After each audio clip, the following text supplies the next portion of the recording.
38 migrants sont morts et 22 autres ont été secourus à la suite d'un naufrage au large de Djibouti sur un itinéraire prisé par les candidats en route vers le Yémen, a déclaré l'Agence des Nations Unies pour les migrations.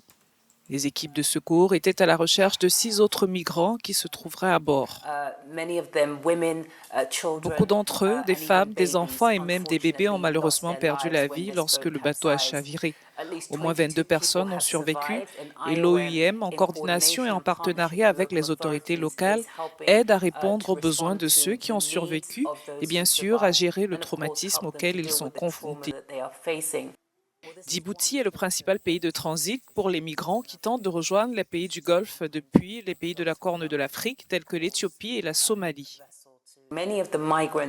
De nombreux migrants qui ont péri dans cette tragédie et qui ont péri dans des tragédies précédentes tentent de rejoindre le Golfe, principalement pour trouver du travail et des opportunités d'emploi.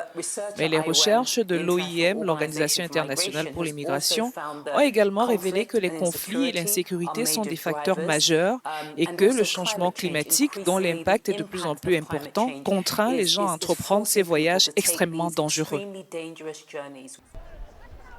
L'OIM indique que les migrants sont la cible de trafiquants et qu'ils risquent d'être kidnappés, arrêtés arbitrairement et enrôlés de force dans des groupes belligérants, en particulier au Yémen.